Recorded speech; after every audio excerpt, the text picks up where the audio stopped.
ආයිබෝවන් අධිරුධිර පීඩනය ඒ කියන්නේ හයි blood pressure කියන්නේ අද ලෝකේ ගොඩක් දෙනෙක් මුහුණ දෙන සෞඛ්‍ය තත්වයක්. ඉතින් ඒකට ප්‍රතිකාර කරන්න දොස්තරවරු බහුලවම නිර්දේශ කරන ඖෂධයක් තමයි එනලැප්‍රිල්. අද අපි මේ එනලැප්‍රිල් ගැන තියෙන හැම දෙයක්ම වගේ සරලව කතා කරමු. කවදා හරි හිතලා තියෙනවද එක පුංචි පෙත්තකට කොහොමද පුළුවන් මුළු ශරීර පද්ධතියකම තියෙන පීඩනයක් පාලනය කරන්න? ඇත්තට මේක පුදුම සාගතයි නේද? අපි බලමු මේ මැජික් එක වගේ පේන ක්‍රියාවලිය ඇත්තරම සිද්ධ වෙන්නේ කොහොමද කියලා. හොඳයි. ඉතින් අද අපේ මේ ගමන යන්නේ මෙන්න මේ විදිහට. මුලින්ම බලමු එනලැප්‍රිල් කියන්නේ මොකක්ද කියලා. ඊළඟට ඒක අපේ ශරීරය ඇතුලේ වැඩ කරන්නේ කොහොමද කියන විද්‍යාව සරලව තේරුම් ගමු. ඊට පස්සේ නිවැරදි මාත්‍රාව, ඒ වගේම ඇතිවෙන්න පුළුවන් අතුරු ආබාධ ගැනත් කතා කරනවා. අවසානයේට මේ බෙහෙත පාවිච්චි කරද්දී අනිවාර්යෙන්ම මතක තියාගන්න ඕන උපදෙස් ටිකකුත් තියෙනවා. හරි එහෙනම් අපි පටන් ගමු මුලම තැනින්. සරලම ප්‍රශ්නයෙන්. මොකද්ද මේ එනලැප්‍රිල් කියන්නේ? ඉතින් මේ ඖෂධය සාමාන්‍යයෙන් දෙන්නේ කාටද? ප්‍රධානම දේ තමයි අධිරුධිර පීඩනය පාලනය කරන්න. හැබැයි එච්චරක්ම නෙවෙයි. හදවතේ ක්‍රියාකාරීත්වය දුර්වල වුණාම, ඒ කියන්නේ heart failure වගේ තත්වයන්ටත්, ඒ වගේම හදවතට එන පීඩනය අඩු කරලා අනාගතයේදී වෙන්න පුළුවන් හානි වලින් හදවත ආරක්ෂා කරගන්නත් මේක පාවිච්චි කරනවා. හරි. දැන් අපි දන්නවා එනලැප්‍රිල් පාවිච්චි කරන්නේ මොකටද කියලා. ඒත් ඊළඟට තියෙන ලොකුම ප්‍රශ්නය කොහොමද ඒක වැඩ කරන්නේ? අපි දැන් මේ පිටිපස්සේ තියෙන විද්‍යාව හරිම සරලව කතා කරමු. එනලැප්‍රිල් කියන්නේ ACE inhibitor කියන ඖෂධ කාණ්ඩයට අයිති එකක්. හරි. මොකද්ද මේ ACE inhibitor කියන්නේ? සරලවම කිව්වොත් මෙහෙමයි. අපේ ශරීරය ඇතුලේ angiotensin 2 කියලා රසායනිකයක් හැදෙනවා. මේකේ වැඩේ තමයි අපේ ලේ නහර හකුලන එක. එතකොට ප්‍රෙෂර් එක වැඩි වෙනවා.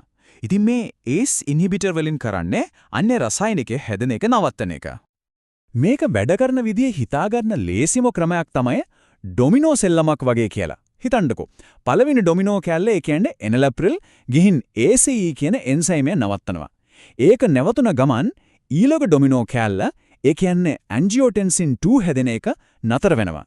ඉතින් අවසාන ප්‍රතිඵලය මොකද්ද? ලේ නහර ටික ලස්සනට ලිහිල් වෙලා බ්ලඩ් ප්‍රෙෂර් එක පහළ බහිනවා. මෙතන තව හරිම අපූර්ව කාරණයක් තියෙනවා. එනලැප්‍රිල් කියන්නේ ප්‍රෝ ඩ්‍රග් එකක්. ඒ කියන්නේ ඒක හරියට නිකන් නිදාගෙන ඉන්න සුපිරි වීරයෙක් වගේ. අපි පෙත්ත ගත්තම ඒක කිලින්ම වැඩ කරන්නේ නැහැ. අපේ අක්මාව තමයි ඒක අවදි කරලා එනලැප්‍රිලට් කියන ඇත්තම ක්‍රියාකාරී වීරයා බවට පත් කරන්නේ. ඊට පස්සේ තමයි නියම වැඩේ පටන් ගන්නෙ. ඉතින් අපි මේ පෙත්ත ගත්තට පස්සේ ශරීරය ඇතුලේ මොකක්ද වෙන්නේ? පැයක් විතර යද්දී එනලැප්‍රිල් රුධිරයට උරාගෙන ඉවරයි. පැය 3-4ක් යනකොට අර අපි කියපු ක්‍රියාකාරී ස්වරූපය එනලැප්‍රිලට් උපරිම මට්ටමට එනවා. ඒ කියන්නේ ඒකේ බලපෑම පැය 4ක් වගේ සැලකිය යුතු කාලයක් අපේ ශරීරය ඇතුලේ තිනවා කියන එක. හරි. ඖෂධය වැඩ කර විදිහෙන් අපිට පෑදිලි. ඒත් ඊළඟට තියෙන වැදගත්ම දේ තමයි මේක කොච්චරක් ගන්න ඕනද කියන එක. මොකද නිවැරදි මාත්‍රාව කියන්නේ ප්‍රතිකාරයේ සාර්ථකත්වයට අත්‍යවශ්‍යම දෙයක්.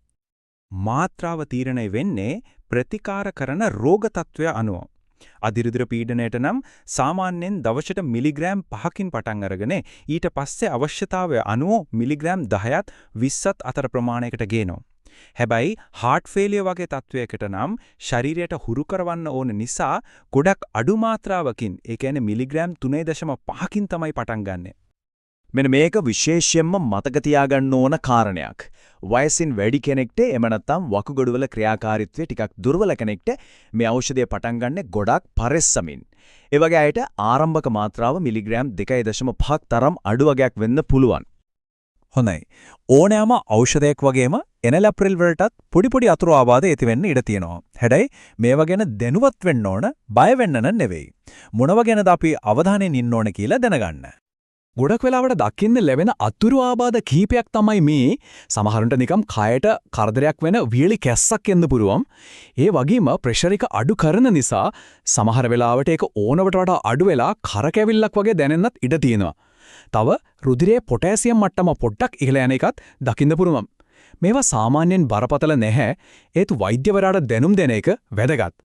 හැබැයි ඊටාම කලාතුරකින් වුණත් ඇතිවෙන්න පුණුවන් බරපතල අතුරු ආබාධයක් තියෙනවා ඇන්ජියෝඩීමා කියලා. මේකෙදි වෙන්නේ මුහුණ, තොල්, දිව වගේ තැන් ඉදිමෙන එක. එහෙම ඉදිමීමක් එක්ක හුස්ම ගැනීමේ අපහසුාවක් ඇති වුණොත් ඒක හදිසි තත්ත්වයක්. ඒ වෙලාවෙම වෛද්‍ය උපදෙස් ගන්න ඕනේ. දැන් අපි කතා කරන්නේ අතිශයින්ම වැදගත් දෙයක් ගැන. කිසිම හේතුවක් නිසාවත් අමතක කරන්න හොඳ නැති දෙයක්. ගර්භණීය සමයේදී විශේෂයෙන්ම දෙවනි සහ තුන්වෙනි ත්‍රිමාසිකවලදී එනලාප්‍රිල් භාවිතය සම්පූර්ණයෙන්ම තහනම්. ඒ වගේම මීට කලින් මේ AC ඉන්හිබිටර් වර්ගයේ බෙහෙතක් පාවිච්චි කරලා දරුණු ආසාත්මිකතාවයක්, ඒ කියන්නේ අපි කතා කරපු ඇන්ජියොයිඩීමා වගේ දෙයක් වෙලා තියෙනවා නම් එනලාප්‍රිල් සුදුසු නෑ. ඒ වගේම වකුගඩු වලට ලේසපේන දමනි දෙකම පටුවලා තියෙන අයටත් මේක නිර්දේශ කරන්නේ නැහැ. හොඳයි එහෙනම්. අපි දැන් මේ විස්තරයේ අවසාන කොටසට එනවා. මේ ඖෂධය ආරක්ෂිතව සහ හරියටම පාවිච්චි කරන්න උදව් කරන උපදේශ ටිකක්. මේක පිරික්සුම් ලයිස්ට්ුවක්. ඒ කියන්නේ චෙක්ලිස්ට් එකක් වගේ හිතා ගන්න පුළුවන්. ඉතින් මේකෙන් උපරිම ප්‍රයෝජන ගන්න පුරුද්දක් විදිහට හැමදාම එකම වෙලාවට ගන්න. කැමරට කලින්ද පස්සේද කියන එක ගැටලුවක් නැහැ. අර කරකැවිල්ල වලක්වා ගන්න පොඩි ටිප් එකක්. වාඩි වෙලා ඉඳලා නැගිටිනකොට ටිකක් සෙමින් හෙමින් නැගිටින්න. තව වැදගත්ම දෙයක්. දොස්තර විශේෂයෙන්ම කියලා නැත්නම් පොටෑසියම් පෙති එහෙම නැත්නම් ලෝ සෝල්ට් වගේ ලුණු ආදේශක පාදිච්චි කරන එකෙන් වළකින්න. බෙහෙතේ ගුණාත්මකභාවය රැකගන්න එකත් හරිම වැදගත්. ඒ නිසා කාමර උෂ්ණත්වය, ඒ කියන්නේ සෙල්සියස් අංශක 25ට අඩුලෙන් තෙතමනේ නැති වියලි තැනක මුල් ඇසුරුමෙම තියන්න. නාන කාමරේ වගේ තැන් නම් මේකට කොහෙත්ම හොඳ නැහැ. ඉතින් ඖෂධයක් ගැන මෙහෙම තේරුම් ගන්න එක තමයි ප්‍රතිකාරයක පළවෙනි සහ වැදගත්ම පියවර. දැන් මේ තොරතුරුත් එක්ක මීළඟට Tamanගේ සෞඛ්‍ය සේවා සපයන්නාගෙන් ඇසිය යුතු හොඳම ප්‍රශ්නේ මොකක් වෙන්න පුරවන්ද?